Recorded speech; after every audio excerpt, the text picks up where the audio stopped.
ആൺ പെൺ സ്പർശനങ്ങൾ, ആണും പെണ്ണും തൊട്ടുപോയാൽ ഇവിടെ എന്താ പ്രശ്നം? ഒന്ന് ഷെയ്ക്കാൻഡ് കൊടുക്കാൻ പറ്റൂല പോലും. അതിപ്പോ ഒരു സ്കൂളിൽ, ഒരു കോളേജിൽ ഒരു പരിപാടി നടത്തുമ്പോൾ നമ്മുടെ ഒരു പരിചയമുള്ള ഒരു സഹോദരി കൈ തന്നാൽ അവിടെ എന്താ, ഇവിടെ ആകാശം ഇടിഞ്ഞു പൊളിഞ്ഞു വീണു പോകുമോ എന്നൊക്കെ പറഞ്ഞുകൊണ്ട് ഒരു നിസ്സാരവൽക്കരണം, ഒരു നോർമലൈസ് ചെയ്യൽ, അതൊക്കെ സമൂഹത്തിലുള്ള കാര്യമാണ്.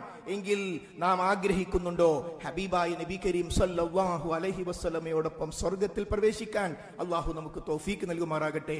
ആ റസൂലുള്ളാഹി സ്വല്ലല്ലാഹു അലൈഹി വസല്ലം പറയുന്നു, ലഅൻ യുത്അന ഫീ റഅസി അഹദിക്കും, നിങ്ങളിൽ ഒരു ഫീ റഅസി അഹദിക്കും ബിമഖ്യത്തിൻ മിൻ ഹദീദിൻ ഖൈറുൻ ലഹു മിൻ അൻ യമസ്സ ഇംറഅതൻ ലാ തഹില്ലു ലഹു. നിങ്ങളിൽ ഒരു വ്യക്തി, ആ വ്യക്തിയുടെ തലയിൽ ഇരുമ്പ് കൊണ്ടുള്ള ഒരു ആണി അടിച്ച് കയറ്റുന്നതിനേക്കാളും അതാണ് നിങ്ങൾക്ക് ഒരു അന്യ സ്ത്രീയെ നിങ്ങൾ സ്പർശിക്കുന്നതിനേക്കാൾ നിങ്ങൾക്ക് നല്ലത്.